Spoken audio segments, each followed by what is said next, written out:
Hello, welcome to the Daily News Ukraine channel. Today is December 20th, and our daily review of news about Ukraine.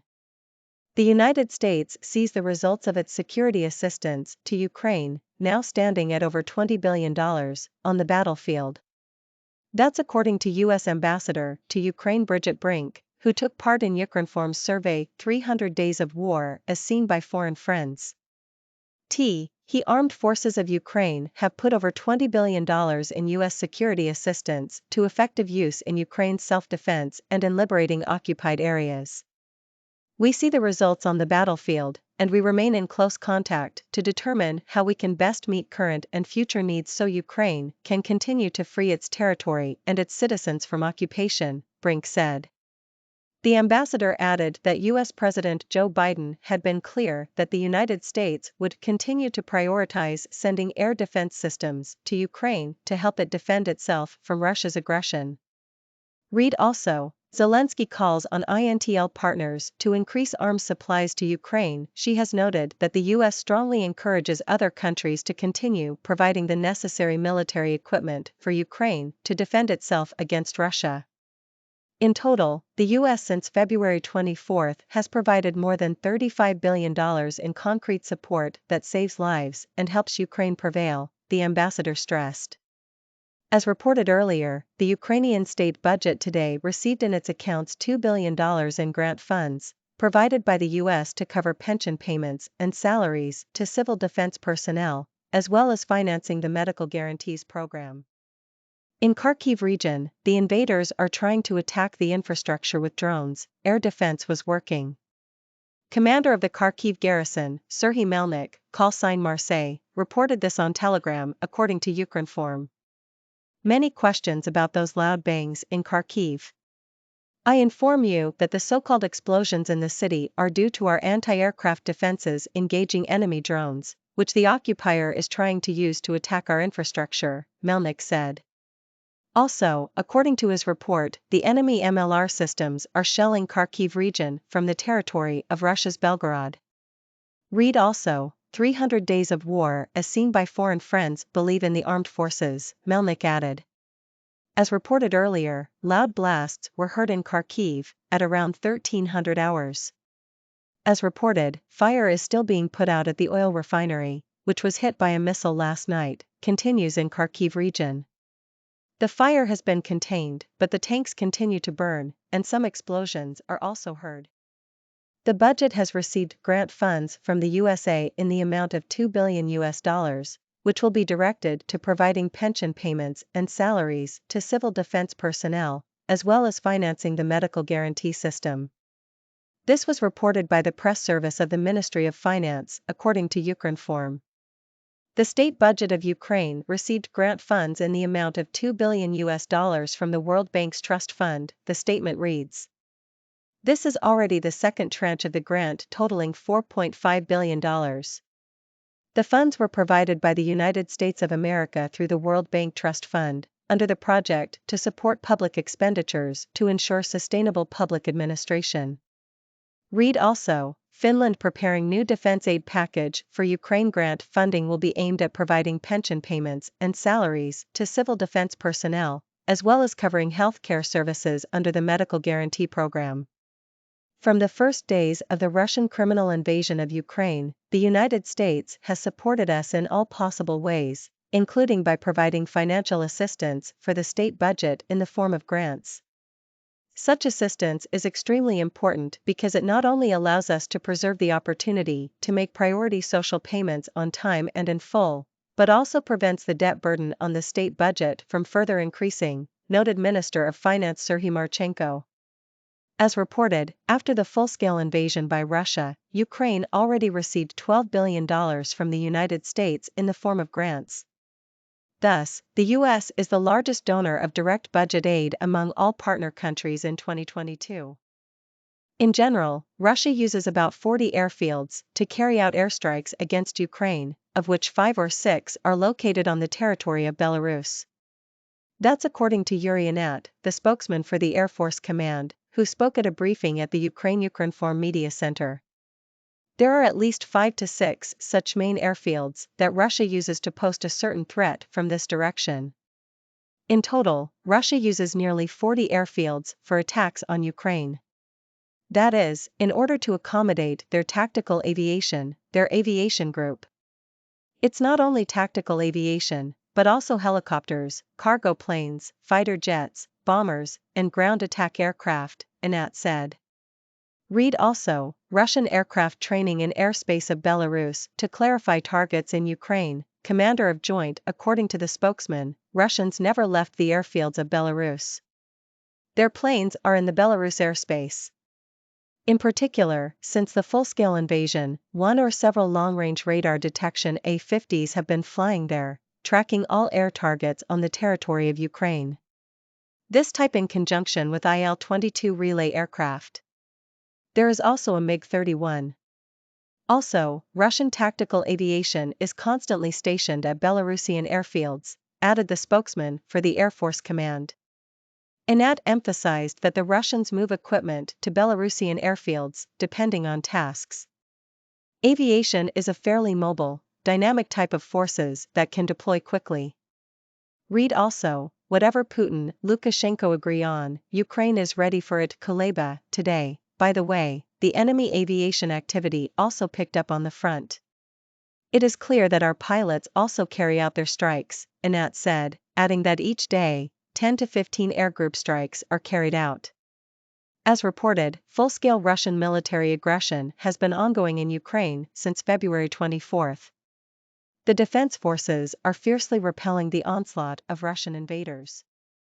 During an unannounced trip to Donetsk region, President Volodymyr Zelensky met with the military defending Bakhmut, visited the advanced positions of one of the brigades, heard a report on the operational developments, and presented state awards to soldiers. This was announced by Zelensky's press secretary Serhiy Nikiforov on Facebook, Ukrinform reports. Volodymyr Zelensky made a working trip to Donetsk region, where he met with Ukrainian military defending the town of Bakhmut, the spokesman said. According to him, the president visited the advanced positions of one of the mechanized brigades, whose soldiers are repelling the enemy on the approaches to the town, and heard the commander's report on the operational situation, logistical support, and proposals for further action. Read also, Ukrainian president visits Bakhmut. Nikiforov said that, while visiting the war zone, Zelensky thanked Ukrainian soldiers for their courage, resilience, and strength, which they demonstrate while repelling enemy attacks. The president handed state awards to the soldiers of the mechanized, motorized infantry, mountain assault, tank, artillery, and air assault units. The head of state and his delegation also observed a moment of silence in memory of the fallen heroes. President Volodymyr Zelensky assured that he is proud, like the whole of Ukraine, of the defenders of Bakhmut, who prove with their bravery that Ukrainians will persevere and will never give up. The head of state wrote about this on Telegram, Ukrinform reports. Bakhmut Fortress. Our people. Defiant against the enemy. With their bravery, they prove that we will stand and not give up what's ours. Ukraine is proud of you. I am proud. Thank you for the courage, resilience, and strength you demonstrate in repelling enemy attacks, the president emphasized. EU High Representative Josep Borrell, at a meeting with Iran's top diplomat, demanded that Tehran immediately cease military assistance to Russia and stressed the need to return to talks on Iran's nuclear program. Borrell addressed the issue on Twitter, Ukrinform reports. Necessary meeting Iranian FM at Amr Abdullahian in Jordan amidst deteriorating Iran-EU relations. Stressed need to immediately stop military support to Russia and internal repression in Iran. Agreed, we must keep communication open and restore #JCPOA on basis of Vienna negotiations, the tweet reads. Read also, UN Secretariat examining information about Iran's transfers of drones to Russia. As Ukrinform reported earlier, the EU has already applied 2 sanction packages on Iran related to Tehran supplying Russia with kamikaze drones that the latter uses against Ukraine. Sanctions that include asset freeze, halt to any funding, and EU entry bans, cover 5 entities and 7 individuals involved in such supplies. No critical decisions were made at yesterday's meeting between the Russian and Belarusian leaders, Vladimir Putin and Alexander Lukashenko, but whatever they agree on, Ukraine is ready for it. Ukrainian Foreign Minister Dmytro Kuleba said this at an online briefing on Tuesday, December 20, according to an Ukrinform correspondent. The meeting between Putin and Lukashenko is another dance performed by them. According to the information we currently have, no critical decisions were made at this meeting, Kuleba said. He noted that Putin continues to encourage Lukashenko to maximally support the activities of the Russian armed forces. Kuleba also noted that now, in fact, it can be said that a number of facilities and a certain part of the Belarusian military infrastructure are under Russian control, and the Belarusian military has actually been removed from influencing these processes.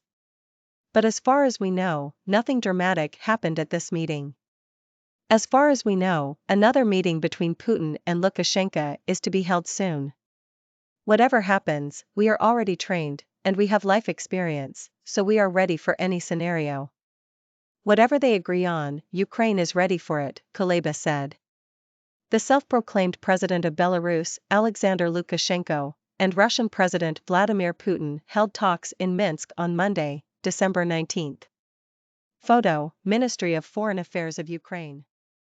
Some 80% of the Kyiv region is without electricity, with the most difficult situation recorded in the Bucha, Vyshgorod, Obukiv districts and partly in the Fastiv district. According to Ukrinform, the head of the Kyiv Regional Military Administration, Oleksiy Kuleba, said this in a post on the messaging app Telegram. The situation with the power supply remains critical. After the recent attacks by drones and missiles, the restoration of the power supply continues. I would like to emphasize that the complexity and duration of repair work increases with each enemy shelling.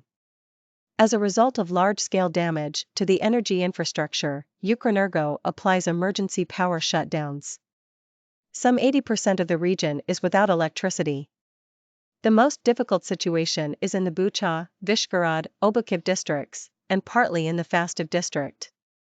These are more than 30 communities, Kuleba wrote. He noted that critical infrastructure, hospitals, heat and water supply facilities is a priority for electricity supply. Ukrainian President Volodymyr Zelensky has visited Ukrainian military personnel in Bakhmut, Donetsk region. That's according to the Office of the President of Ukraine, Ukrinform reports. Zelensky met with the military, spoke to them and presented awards to our soldiers, the report said. The details of the visit are to be given later. Russian forces hit an oil and gas infrastructure facility of the Naftogaz group in the Kharkiv region in the early hours of December 20. According to Ukrinform, Naftogaz CEO Oleksiy Chernyshov announced this on Facebook. Last night, enemy missiles hit Naftogaz oil and gas infrastructure facility located in the Kharkiv region, he wrote. According to Chernyshov, there were no casualties, but a large-scale fire broke out at the facility. We will assess the damage later after the rescuers have completed their work, but I am sure that everything that was destroyed will be restored. Unlike the reputation of the terrorist country, which will remain an outcast on the world stage for a long time, he added. Today we were talking about those news. U.S. sees results of American security assistance on battlefield Brink. Air defenses activated in Kharkiv region as Russians launch drones, employ MLR systems. $2 billion in U.S. assistance already in Ukraine accounts, Ministry of Finance. Russia has up to 6 Belarusian airfields at disposal to pose threat to Ukraine Air Force. On surprise trip to Bakhmut, Zelensky awards defenders, visits advanced positions. Borrell urges Iran to stop military assistance to Russia. Whatever Putin, Lukashenko agree on, Ukraine is ready for it, Kuleba. Some 80% of Kyiv region without electricity, Ukrenergo applies emergency blackouts. Ukrainian president visits Bakhmut. Russian shelling damages Naftogaz facility in Kharkiv region.